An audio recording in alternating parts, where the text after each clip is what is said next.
Okay, we are here together today with part of the Back Garden. So please introduce yourselves and tell us the roles you have to film. Thanks. I'm Melanie Gretchen. I'm the producer and the writer and actor in the film, and I'm the center of the electronic. Yes, you are. Pat Bradley, director of cinematography. Okay, so Mel, I want to talk to you because you have a degree in theater and in journalism. So you're one of me. So tell me a bit about how often you get a chance to actually do the other part of you, meaning not the acting and such, but actually doing real journalistic work. I would say 20% of my job in conferences is Nice. journalism work. Okay, gotcha. Do you enjoy that as much as you do the filmmaking aspect? Yeah, I absolutely love You it. do? It's great. Oh, I like that. You think journalism is alive and well? Healthy journalism, real journalism? I think it's up for grabs. That's a really good answer, actually. Okay, Pat Bradley. I'm picking his brain because he knows everything about film that there is to know. So, why did you want to be a part of the Back Garden? Because Melanie asked. See, it's as simple as that. I say that all the time. Just ask, and you get what you want. That was it? That's it. That's pretty much it. She sent me the script, and Okay. it was a little similar to her first one. Okay. So all I did was ask, I'll do it for you. I just need you to change it a little bit. Okay. Make it a little different than the first one, so it has a little different feel. Okay. And I think she knows that I like things darker, so I think she went that way on purpose. Ah, okay. Try to hook me. I know that you do a ton of projects, filming, casting, writing, all that good stuff. So, what is it about this story that varies from your type of storytelling? It's more romance based. That's true. That's pretty much it. Other than that, Really? Otherwise, I mean, I'm also more hands-on with the casting and everything else in line. Sure. But all I did was just Melanie ran her options by me, Okay. or her decisions, and that was it.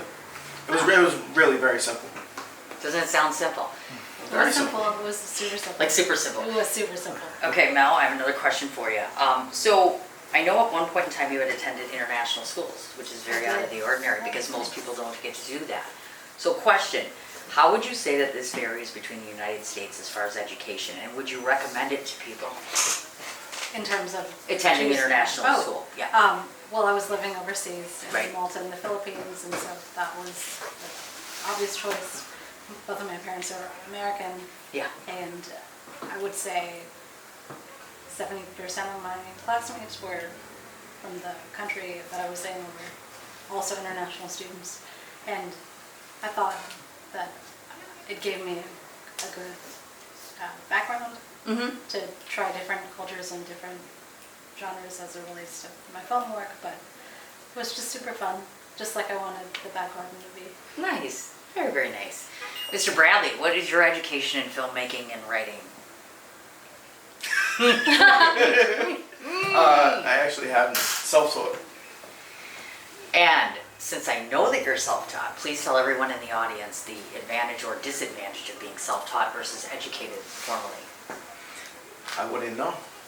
I know you work with thousands of people and you can't just say, I don't know. You get more freedom when you're self-taught. Because a lot of film schools, they'll film school films start feeling the same, start sounding the same, Right. start looking the same. So you get to experiment with different things. Like on this film, we experimented with audio. Right. First time I ever experimented with audio. Normally it's, if I wanted to portray a villain, it would be with coloring and little things like that, where now we portrayed it with the audio, where his audio sounds different than everybody else's. Sure. How did it work? Was it, oh wait, I should save that. I'll save that. I mean, that's for you I'll guys save that to for let me Q&A. know. Okay, Mel, this is a fun fact about Melanie. You are one of the founding supporters of the Tennessee Williams Museum. I am. How did that happen? That's badass. Thank you, thanks. I worked with Karen Kohlhaas, who's also a founding member of the Atlantic Theater Company Yes. in Chelsea, which is also in LA, and she had started her own monologue business. Okay. And I thought, I loved working with her, and then I saw that she was raising money to put together the museum Sure. herself. She had followed the playwright, and she had found that he actually grew up in Mississippi and had lived in a rectory museum with his grandparents for part of his childhood. Okay. And so she decided to restore it, like completely renovated, and now she's hosting theater festivals there and giving tours, and she was raising money for the restoration by giving more workshops. Sure. So thought it was wonderful. That's an awesome thing to do.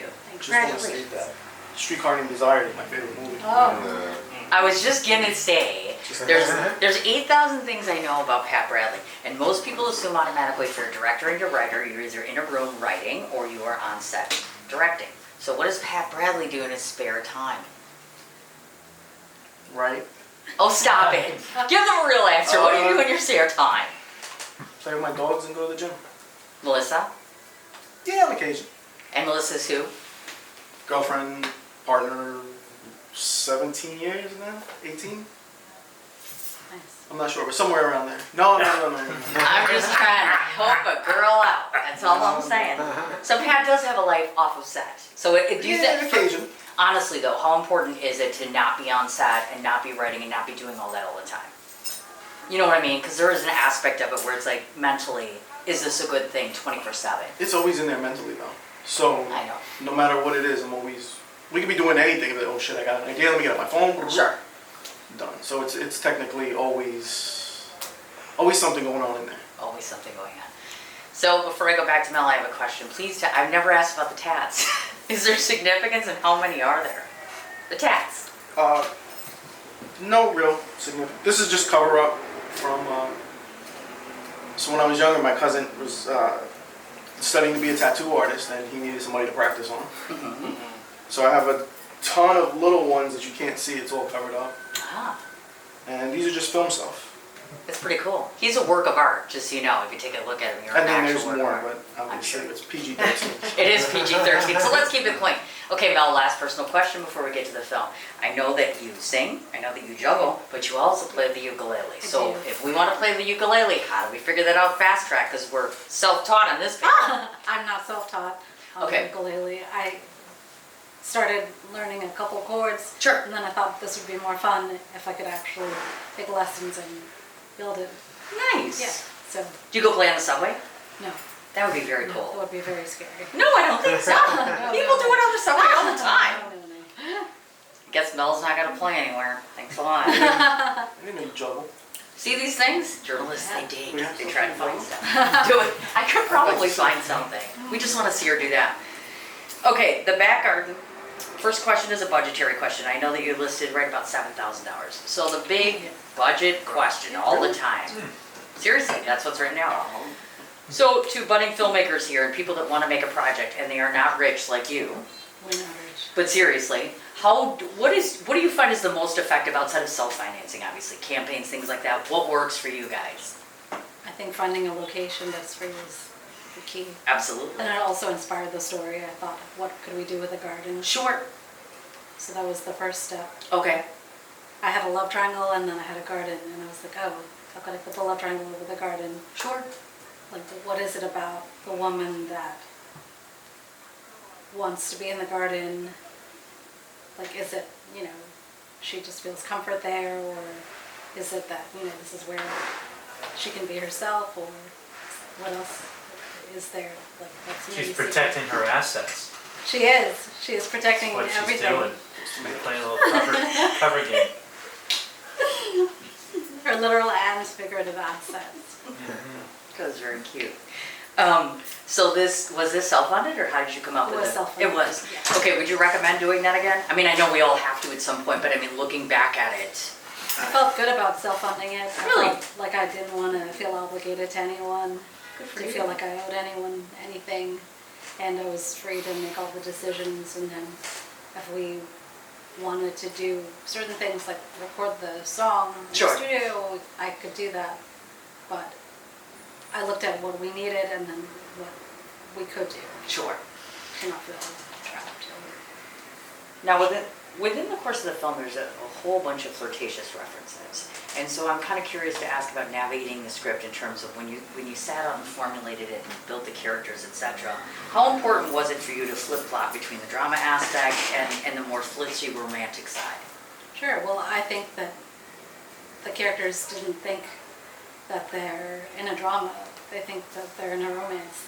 Yes. So like the tone of the film took care of that. Now, Pat, shooting this, tell me a bit about how long this took and where you did it, and most importantly, what was the one thing that you added from a cinematography standpoint that you don't do on other films? It took us 2.25 days. Well, 2 days Okay. and 1/4 of a night in the woods. Ah, okay. Most of it was stationary. Oh, okay. 90% of it was on tripod. Okay. No real movement. I wanted more for the dialogue to kind of come through, and I think if we felt like if we were moving too much, it would kind of take away. Sure. And I wanted to focus on the little things for the guy who was dead. Now, if you're filming in the forest, I'm trying to envision this. Doesn't that come with certain challenges alone? Yes. Dark, different environment, that sort of thing. No, everything runs on batteries now. Nowadays. Yeah, take the lights right out to the woods, attach some batteries, Modern Yeah. technology, right? throw some gels on the lights, make it look like moonlight, and you're good to go. He makes it sound so simple. Just do ABC and you're all good. It's perfect. It's pretty easy. He's an expert at this. I have to ask you about our antagonist. Tell me a bit about the actor himself, Brian Harlow. Oh yeah, Brian Harlow, in real life, he was in the army. Oh, okay. And I didn't know that when I cast him. I just thought that he acted the lines the way I wrote them. Sure. So I saw his performance in his tape and I thought, amazing.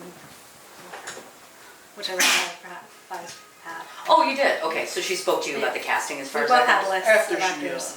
After she did it? No, no. Is that After her mind was made up.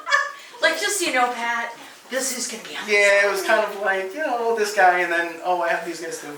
No, I get you. What qualities did you look for? Like, what did you think he possessed that made him that guy? Because he is charming, and he comes in, and we suspect that maybe he wasn't so great to her, but we want to like him. So, what is it about him that made you want to cast him? I thought that he showed the character is entitled, and because she wants to like him and the audience sees him through her, Yeah.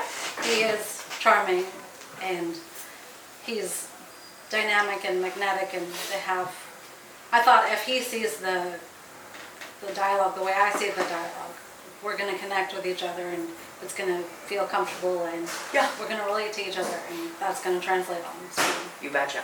And on the opposite side of the fence, your new love interest, how did you find him? Oh, we had a whole casting on Backstage, Sure. so it was the exact same process. Okay. We invited all the actors to submit a tape, and then we chose from them. And there you go. Yeah. So we look at your character and we see two very, very different relationships. The reveal was very nicely kept, of course, obviously, towards the end. For you, because you are both writer, director, and lead, tell me a bit about balance, because balance is important on set. Absolutely. I thought that all the actors, including myself, felt prepared. We were all off book, and so I think that by the time we got to the set, we're all ready to go. Sure. I'm not a method actor, so I Mhm. didn't think about how am I going to emotionally prepare. Sure. We all went and did it. I get you. Were you satisfied with the end result, both of you? I always like to ask that. Were you really happy at the end? Because maybe you'd be like, I'm going to pick 1,000 things apart. I mean, you could always pick 1,000 things. I knew he was going to say that. I know that. But yes, yes. Ultimately. Yes, but you can always pick 1,000 things. Sure. No, I get you. I do. When we look at this film and audiences have watched it, what sort of feedback did you get? What are they thinking? I think that a lot of the friends who've watched this think that they knew there was something wrong with the old boyfriend. Yes.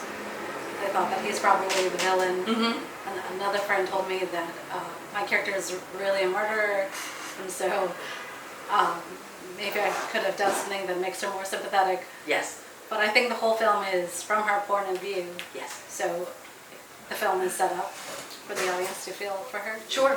But, whether they do or not, it's really up to them. Absolutely. So, if people want to watch The Back Garden and they're not at Artists Live, where are you going next?